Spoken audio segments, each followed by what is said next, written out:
अस्सलामुअलैकुम दोस्तों, मेरा नाम हमजा खान है और आप देख रहे हो आपका अपना चैनल मल्टी इलेक्ट्रिकल टेक्नोलॉजी।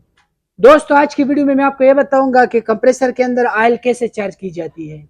तो यहाँ पर आप देख सकते हो दोस्तों, ये फ्रिज हमारे पास रिपेयरिंग करने के लिए आया था और इसको हमने रिपेयर कर दिया और अभी मैं इसके अंदर ऑयल जो है ना उसको चार्ज करूंगा।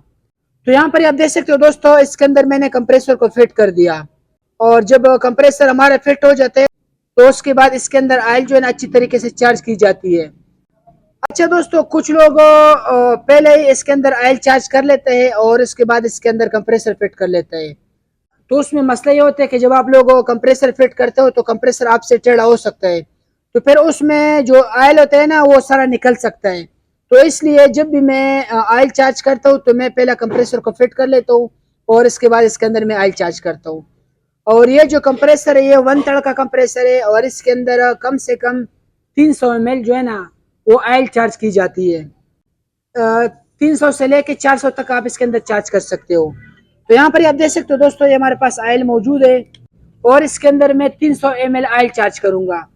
तो ये जो बोतल है इसके अंदर जो ऑयल मौजूद है वो 400 ml है और इसके अंदर मैं 300 ml ऑयल चार्ज करूंगा।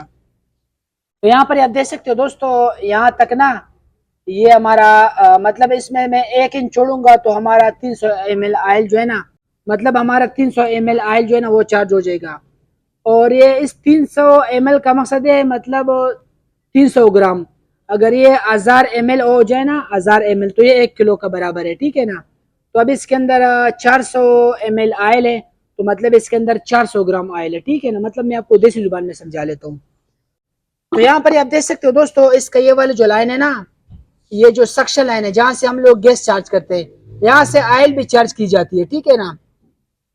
कुछ लोग ये वाली जो साइड है यहाँ से ऑयल चार्ज कर लेते हैं लेकिन यहाँ से ऑयल चार्ज नहीं करना चाहिए। उसमें फिर मसला ये होता है कि आपका जो कंप्रेसर है ना वो यहाँ से ऑयल फेंकता है।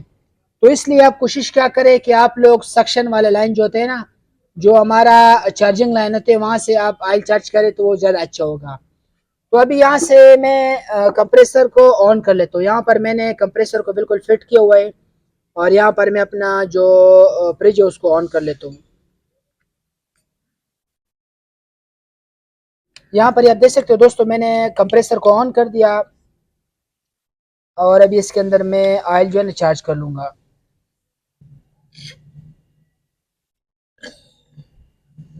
यहाँ पर आप देख सकते हो दोस्तों, मैंने इसके अंदर ऑयल चार्ज कर दिया और थोड़ा सा ऑयल इसके अंदर रह गया। यहाँ पर आप देख सकते हो, तो इतना ऑयल बहुत है।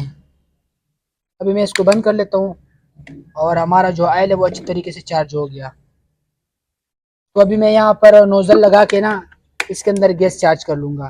तो मुझे उम्मीद दोस्तों कि यहाँ तक आप लोगों को अच्छी तरीके से समझ में आ गया होगा और मैंने आपको स्टेप बाय स्टेप समझा दिया कि जब भी आपने ऑयल चार्ज करना हो तो आपको किन किन बातों का ख्याल रखना चाहिए। दोस्तों, अगर वीडियो अच्छी लगी तो वीडियो को ज़रूर लाइक करें यार, वीडियो लाजमी लाइक क्या करें क्योंकि मैं इतनी मुश्किल से आप लोगों के लिए वीडियोज़ बनाता हूँ लेकिन इसके बावजूद भी आप लोग हमारे वीडियोज़ को लाइक नहीं करते हो।